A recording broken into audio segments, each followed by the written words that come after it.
Bismillahirrahmanirrahim. Assalamualaikum warahmatullahi wabarakatuh. My name is Nur Isha Fatihah binti Zainuddin, metric number 2310652, and my presentation is on the cultural side of Islam by Marmaduke Pickthall. So a little bit of information about Pickthall is he was a British Muslim, and he was the first British Muslim who translated the Quran into the English language.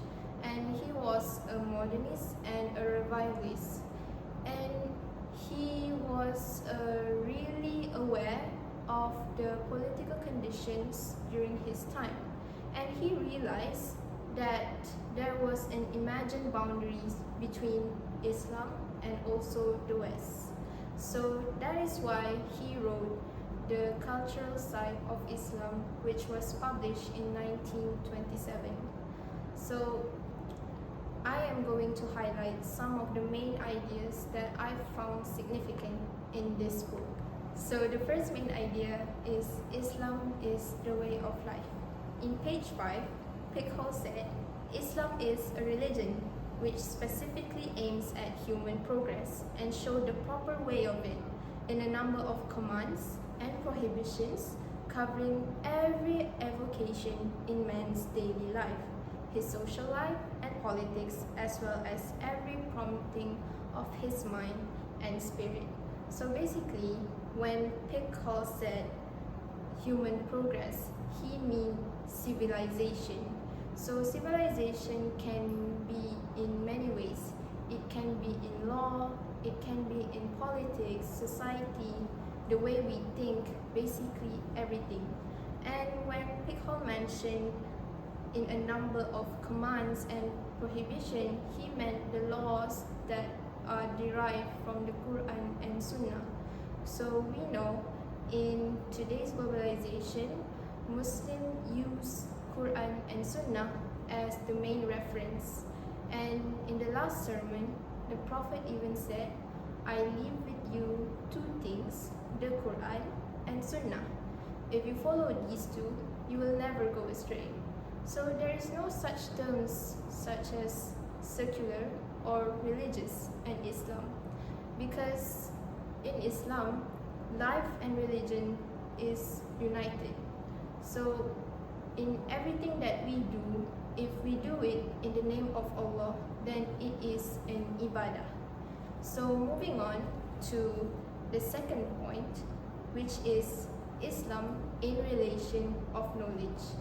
So most people say that Islam is a backward religion, and this is totally false. Yes, the Quran and Sunnah was never altered until today, but that doesn't make them backwards. Actually, Islam is a timeless religion. So when we hear the azan, Hayya alal falah, Hayya alal falah, it means come to success. So falah in the Arabic term means success through cultivation, and Islam actually promotes knowledge. The Prophet said, seeking knowledge is a duty upon every Muslim, and Pickthall in his book also supported this by saying, the Quran undoubtedly gave a great impetus to learning, especially in the field of natural sciences. So we can find many scientific evidences in the Quran, right?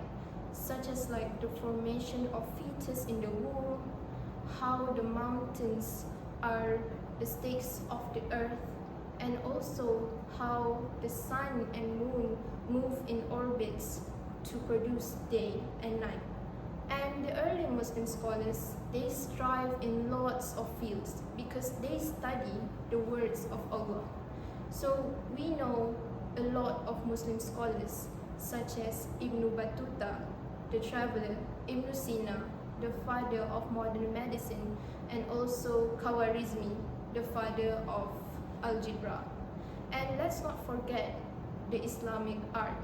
So Pickthall said in page 77, the Muslims of the great days were lovers of beauty, and this is evident through Islamic architecture, and it is still flourishing all around the world.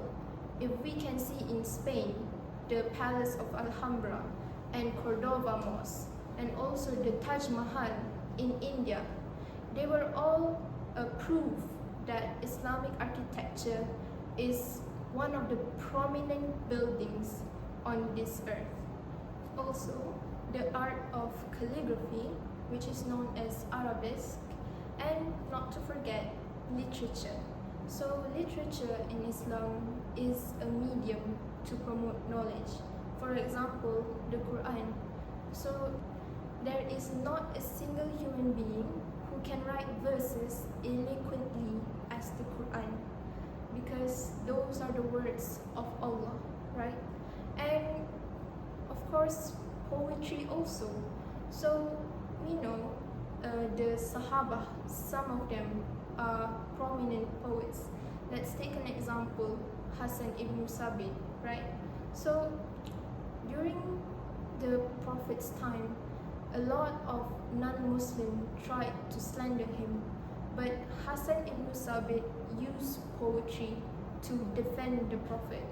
So by knowing all of this various knowledge of Islam, how can we say that Islam is an irrelevant religion? No, it is not irrelevant.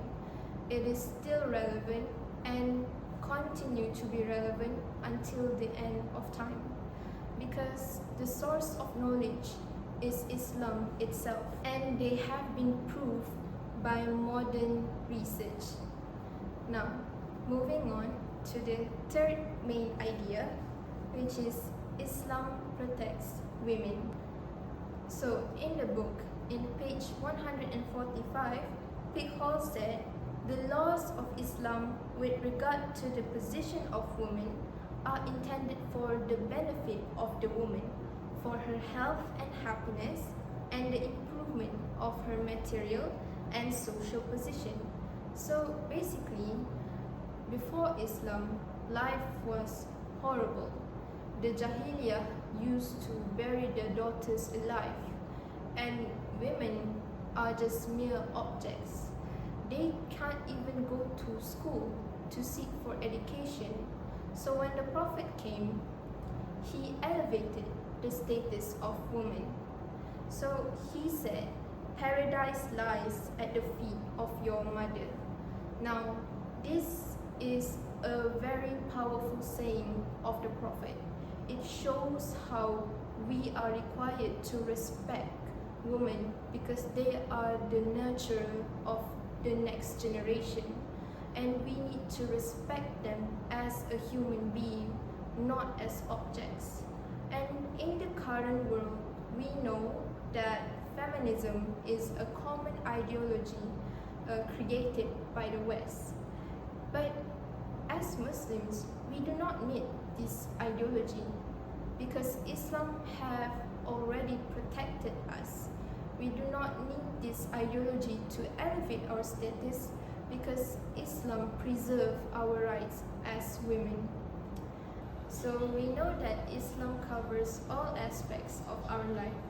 But why do the Westerns still hate Muslims? Well, this is because Pickthall said Muslims today fall short of the Islamic standard. That is why Western misjudge Muslim, because we do not represent ourselves as the best version of Islam. And this brings me to my fourth main idea, which is the bridging of Islam and the West. So Pickthall suggested some rulings to be implemented in the West that is according to the Sharia. Some of them are absolute religious tolerance, universal education for both genders, and also the prohibition of sale for alcoholic drinks. This is because we know that he is a British Muslim, right? And he was hoping that by doing this, he could connect Islam and the West. And by doing this, he really hoped that the Westerners are more open towards Islam, and maybe they could embrace Islam in the future. So moving on to the conclusion of my presentation, yes, Islam does covers all aspects of life. I have touched every cultural side of Islam, and it is our duty as Muslims nowadays to promote Islam in the West. I want to conclude my presentation by a Quranic verse from Ali Imran, verse 19. Certainly, the religion in the sight of Allah is Islam, and as the Khalifa, we must be the best versions of Muslim to be the best example to the world. That is all from me. Thank you.